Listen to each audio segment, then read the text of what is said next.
I wanted people to give my son a chance.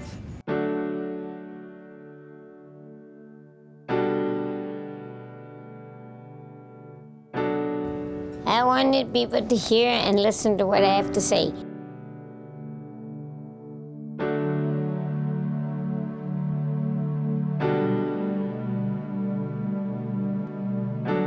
I want to go through college and accomplish life.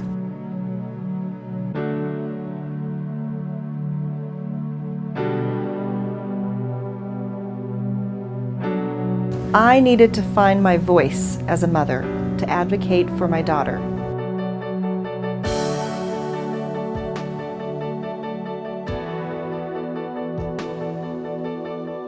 I needed to be part of a community.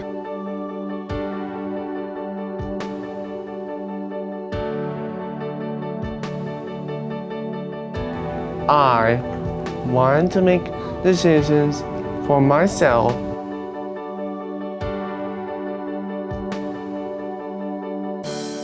I wanted to be more active in the community.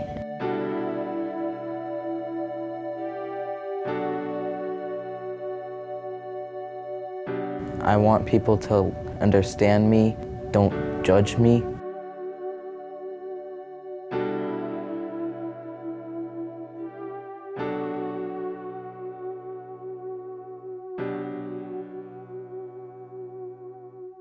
For the first time since all of this started, we were greeted with smiles and kindness, like we were a regular family with a really cute little kid. The cloud of tragedy had been lifted. We felt normal, like there was finally a place where we belonged. The ARC taught us that yes, our lives were different than we expected, but different didn't have to mean tragic. While our old dreams were gone, we were shown that we could have new dreams. The ARC gave us hope and helped us realize that there was a future for our family, that we weren't a drain on society, that Ezra's life has value as is.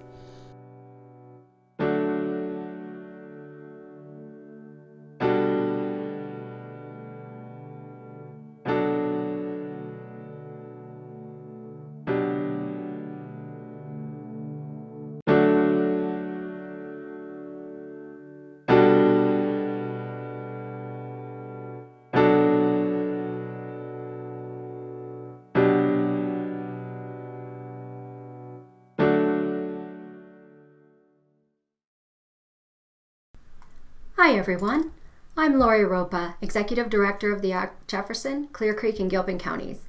I'm so glad that you've joined us today for the ARC Summit of Hope. Typically, we'd be in a large ballroom with about 400 of you, but as you know, nothing is typical right now. So, welcome to my home. I'm really glad you're here. You likely already know that we serve individuals with autism, Down syndrome, cerebral palsy, and many other intellectual and developmental disabilities and their families. What you may not know is that our relationship with people often starts the moment that a parent suspects that their child has a developmental delay and continues throughout every age and stage of life. Together, we navigate what can feel like insurmountable challenges, and we can also celebrate victories, regardless of how large or small they may seem. People often ask me, what does the ARC do? And in truth, it's hard to describe. It looks different for each person or family based on their needs. No two situations are exactly the same. Simple questions might be answered in a one-time phone call. More complex situations that require direct advocacy may take weeks or even months to resolve. So after I smile and explain that we are not the thrift stores, although we love them, I tell them that the ARC does two essential things. First, we provide knowledge, which is much more than information. Knowledge is information plus years of invaluable experience.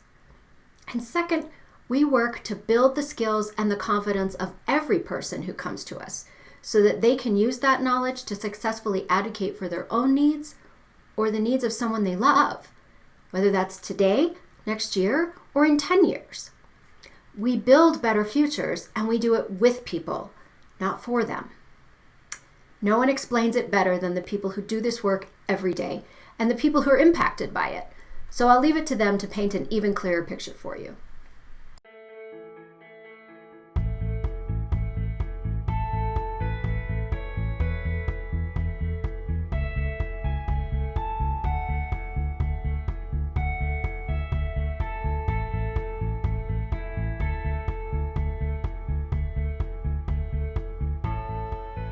I wanted to be more social in the community, and the ARC helped me do that by groups like Action Club and People's First. I have a 17-year-old special needs kiddo, and we finally were able, through ARC and their support system, be able to find out the things that we could do to support our daughter. So I'm not only an advocate that works for the ARC, but I'm also a parent of a child with a disability, and a parent who has come to the ARC time and time again for support. Our daughter was 2, and I was grieving the loss of a dream, and I had no hope.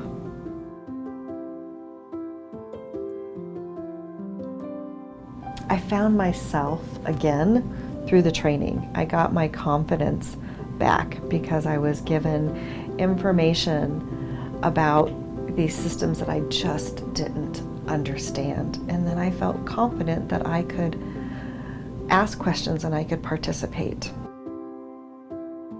And as an organization, we need to be mindful of, it's very easy for us to step in and do things for people, but that's not empowering them, that's not doing them any good to not learn those skills themselves. And that's really what my job is, to teach somebody those skills so that they can fill out the right paperwork, so that Tanya knows how to pay her rent check, so that Tanya knows how to make a medical appointment and get to that herself.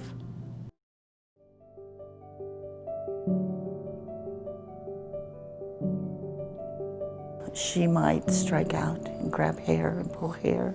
She would maybe kick furniture and break things, and it would come out in inappropriate behavior.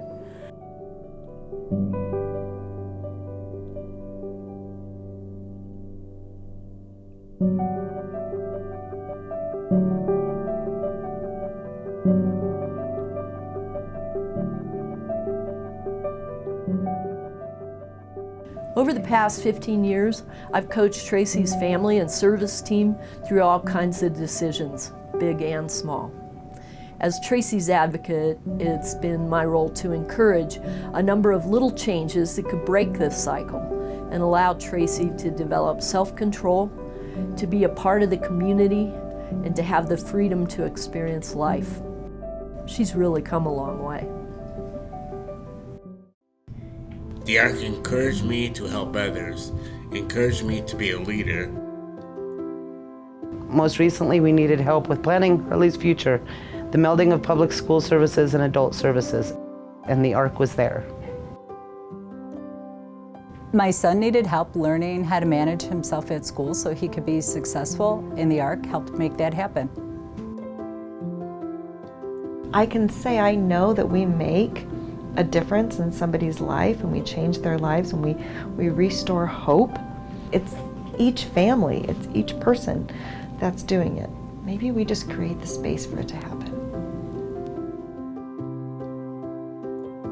But we'll always need people to advocate, because this work is never going to be done.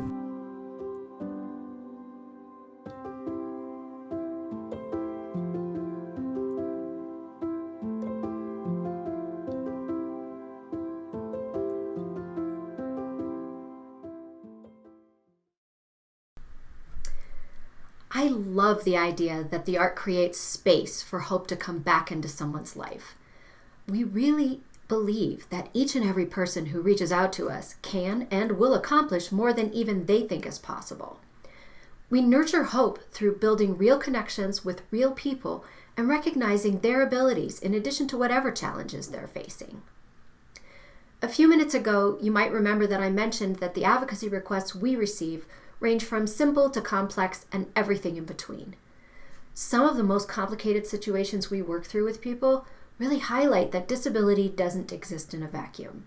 It's connected to and can impact all facets of someone's life, whether that's directly or indirectly. Tanya wanted you to hear her story. Her brain injury and undiagnosed intellectual disability led to both homelessness and hopelessness for her and her children, until the ARC was there to help her know that things could be different.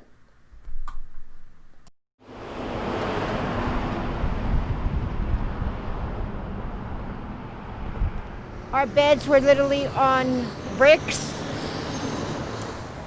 The electricity was bad. They've had prostitution going on here.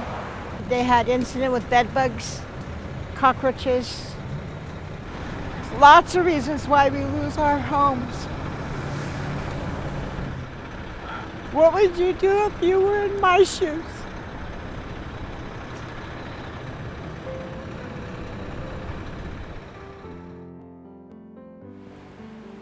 I have a brain injury on this side of my head. I can't hear. I can't read or write. I have a hard time understanding questions. I have a hard time explaining myself. I'm a diabetic, and it brought me to where I got really sick. When I was in the hospital, I couldn't afford to pay my rent, so I got an eviction notice. It went from shelters to living on the streets, standing on street corners with all my stuff, my kids going to different places. But the reason why I kept it up is because of my daughters. My daughters are my strength. Just having a single parent having to worry about where her kids are going to sleep was a lot on the kid. My mom did everything she could to prevent us from sleeping outside on the streets. I mean, for a while there, I felt like I was alone. I really did. And then I had nowhere to go. I was like ready to throw in the towel and say, oh, forget it. But then Brianna is like, hey, no, we're not. I got you, girl. We're going to do this.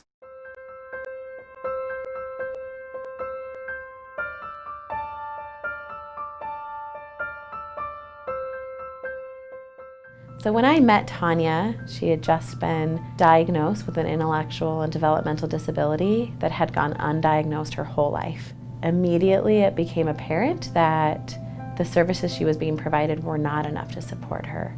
Oftentimes when people think about homelessness, there's this connotation with drug and alcohol dependency, and that's not the case for a lot of people, especially those with hidden disabilities.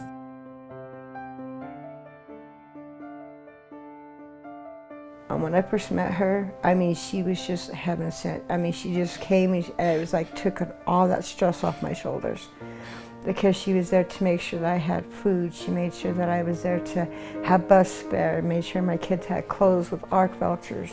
When the ARC began working with Tanya, the first step was getting her stable, safe housing. And then from there, enrolling her into more comprehensive services that provided not only the medical support that she needed of getting to appointments, but also that housing piece, counseling, those wraparound services that really support an individual so they can start thinking about their future and start having some success in their lives. She wasn't just an advocate, she was our friend. You know, she really cared about my girls. The ARC has helped out to get my family back together by helping out with getting a house and showing us what people could give if they actually care. So when we're able to provide the basic safety net, then we can start thinking about what is it next in your life. And so my goal for Tanya is to dream big. I wouldn't really call them an advocate. I would call them a family. They treat us more like their family than clients. I mean, I'm talking about the whole ARC, not just the applicant, but the whole ARC. It makes you feel like you're on top of the world. It really does. It really makes you really feel good.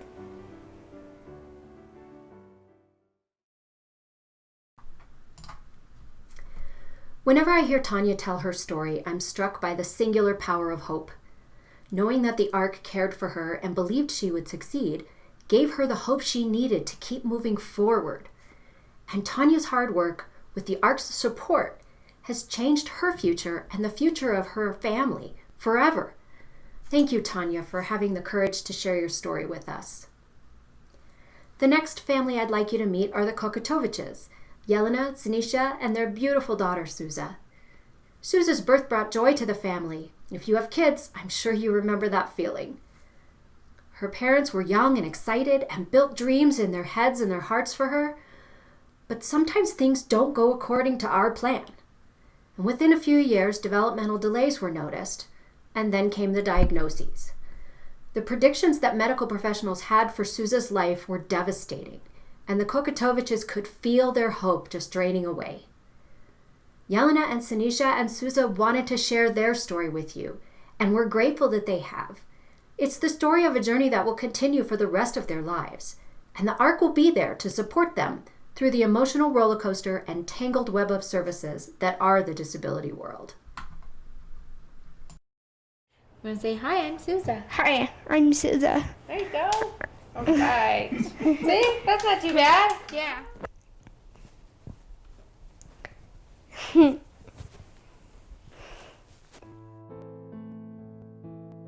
So when Souza was born, it was a joyful time.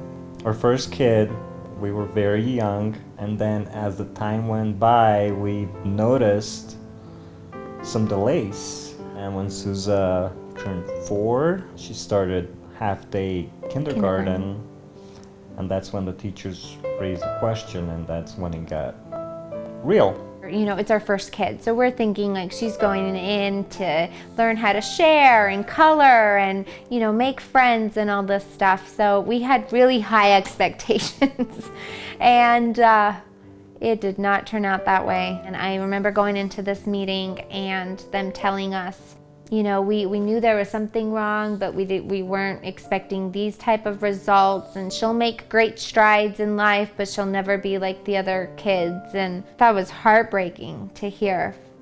She was diagnosed with developmental delay, which is a very broad diagnosis. How we got in contact with the ARC was my mother had a friend that had reached out to me. I had just told them what a difficult time we've been having with the school and how they're throwing all these papers our way, and we didn't really understand it. And her friend had said that I should talk to the ARC. So when Souza's parents first contacted the ARC, they didn't know where to go. They were struggling to have a supportive relationship with their school team. There was a lot of language that was being used that was very technical terms for a parent to understand. So Souza's mom said they're talking about wanting her to go into an SSN2 program. I don't know what that means. She was just like this beacon of hope for us. And I remember an IEP meeting that we had, oh my God, it was so stressful in that tiny little room. And she really stops the meeting and says, wait a minute, like, do you guys understand what they're telling you here? And a lot of times we're like, no. She's really able to just go in there and simplify everything and just explain it. And also knowing and honoring that it's always your choice as that family. That's a big role of an advocate, is to be there in that supportive and that educational role, not to come in and say, well, this is what I think you should do. We got the intellectual disability diagnosis about 2.5 years into our journey. It's hard hearing those things because you're not fully prepared for them. No like, parent is. No. And then when your child is given that diagnosis, all of your hopes and those dreams, that vision of what you had in the future, you begin to question, is that really going to happen or not?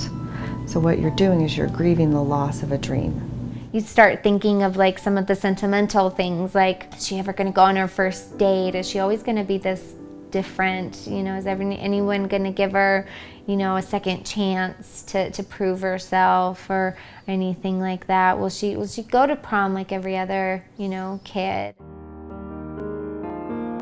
And the ARC was there to help them to say, well, what does this new medical diagnosis mean and where do we go from there?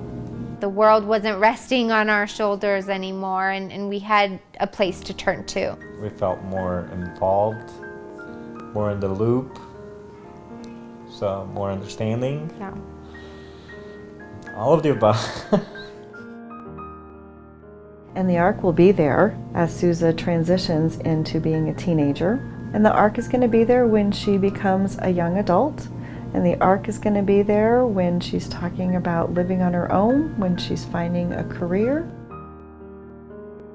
We wouldn't have the quality of life that we have if it wasn't for the ARC. That's it. Go! Go, Susan, go! The ARC touches All aspects of all our life. aspects of your life. The hopes for Souza and her future to be independent as much as possible, to find a job, to finish in graduate school. You know, no matter what the doctors say or what her IEP says or what her diagnosis is might bring, it's not the end of the world. You know, she's still this happy girl who loves bows in her hair every day. We know that it is a long journey over a lifetime, and not everything needs to be addressed and figured out right now. We're just fortunate to have ARC and Patricia Boy, are we lucky. by her side. Yeah. Yep. Yeah. Yep.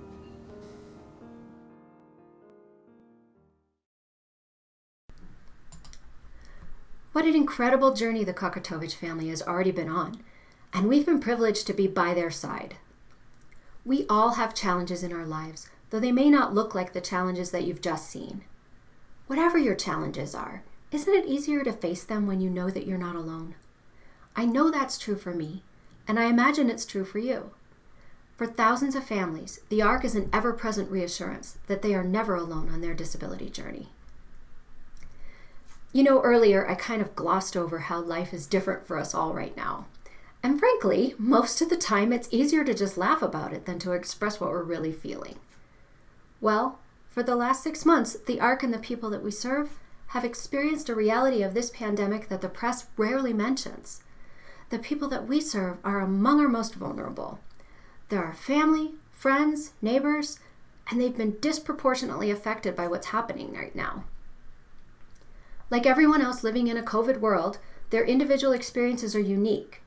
But we know, because they've told us, that too many are feeling isolated and lonely. Daily routines that have always anchored them have been interrupted indefinitely. Some people are grieving the loss of someone they love who has died from this, and many are afraid that they might get sick or even worse. Family members are exhausted, providing daily care in addition to working from home, and they desperately need time to just breathe. And in addition, many have had to become homeschool teachers on top of it all. Because of all this, the ARC is as essential now as ever, maybe even more. We continue to do the work no one else does. And through innovation and creative thinking, we've found new and different ways to accomplish it. Right now, through Zoom and phone, we're providing one-on-one support for all of the situations we were pre-pandemic, as well as new ones. The ARC is still ensuring that people are connected to essential services, only now those services look completely different and have different risks that need to be evaluated. We're continuing to help people like Tanya and her family, though COVID has made it much more difficult to find stable housing that's also safe. As always, we're actively engaging with parents, some of whom have disabilities themselves, as they manage the education of their children.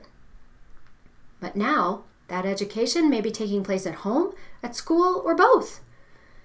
And while we're doing that, we're helping individuals learn to use tools like Zoom so they can participate in online gatherings, making sure that people aren't completely cut off from their friends and can still feel like a part of a community. The bottom line is that we're finding creative solutions, and in doing that, no one who has reached out to the ARC has gone without our support. I think it's important to share with you that the ARC receives no government funding for Medicaid reimbursed services. We're a completely independent advocacy organization, which means that we can focus exclusively on the needs and desires of the individual with disabilities. We're not a part of the government systems that coordinate services or affiliated with the organizations that provide them. And we don't charge anything to anyone who needs our help. Financially, we rely on the proceeds distributed from our friends at the ARC thrift stores, but we also really rely on your financial support to allow us to continue to meet the many needs in our community. As you can see, The pandemic has wreaked havoc on more than people's health. In the ARC's case, it means that we're facing a loss of revenue of between $250,000 and $300,000 this year, which is nearly a quarter of our annual budget. And as you can imagine, the demands for advocacy have only increased. You may not know that approximately 25,000 people in our 3-county area have an intellectual or developmental disability, and they can turn to the ARC for help at any time. In special education alone, there are more than 9,000 students on individualized education plans. And yet right now, we have 2 vacant advocate positions that need to be funded, which equates to a nearly 30% reduction in our advocacy team staffing. In addition, we have an advocacy support position and a communications position that also remain unfilled. The workloads have been incredible, and all of our staff team are working long hours and pouring their hearts into making sure that we continue to provide the same reliable excellence that people have come to expect from the ARC. I could not be more proud to work with any team. If you're fortunate enough to be in a stable financial position, we need your help now. Thanks to our very first transformational partner, First Bank, and an extremely generous anonymous donor, we have a pool of matching funds in the amount of $25,000. It's an incredible show of support for people with IDD and the ARC, and we're so grateful that they've stepped forward to inspire you to give. With this match, your gift of $25 can become $50, your $100 can become $200, or your $1,000, $2,000. I appreciate you joining us today and experiencing just a little piece of what the ARC is all about.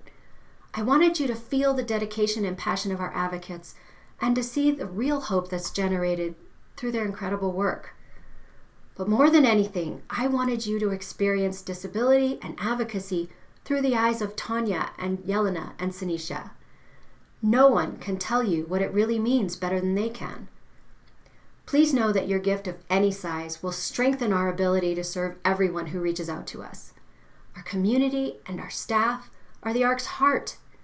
Please stand with me and support taking care of them both. And while you're making your gift, I hope you enjoy this short video of the ARC's street team. They're interviewing Belmar shoppers. Thanks again for being here. We are the street team. Ride with the street team. So one of the things that we're working on is to have a voice for people who has autism, Down syndrome, and cerebral palsy, and for them to have a voice to tell our stories. Wonderful. Taking it to the streets. Taking it to the streets. Do you know anyone with developmental intellectual disability? Yeah, I do. I have a brother with Williams syndrome. He's back in Chicago with the rest of my family. He's my older brother. He's about 5 years older than me. Okay. Hi, what is your name? My name is Haley Ross. Haley, where do you live? I live in Lakewood. Okay. We're out here raising awareness about Developmental Disabilities Awareness Month coming up in March. Like any person, people probably enjoy connecting with their loved ones, practicing a hobby, checking out new things in the city, maybe reading, artwork, etc. So just like any other person. We have a lot of people at the ARC that do a lot of knitting and crocheting, and people take pictures like me. Do you know what percentage of people in Colorado have an intellectual or developmental disability? No, ma'am. You know, we're people just like you and I. Okay, that's 4.1% of people in Colorado have an intellectual or developmental disability. What do you like to do in your spare time? I like to ski, and I like to read, and I like to cook with my family. How about you? Well, I like to do puzzles, and I love to cook. Have you ever heard the term self-advocate? No, I haven't. A self-advocate is an individual with an intellectual or developmental disability that wants to have a say in the decision made their life. I will get psyched with the mic. Are you visiting? What are you visiting for? Yes, my husband and I are here for the National Western Livestock Show out at the fairgrounds. So we're here for a few days for that. Thank you for taking the time to talk with us today. We really appreciate it. And thank you for helping us raise awareness about intellectual and developmental disabilities. Thank you.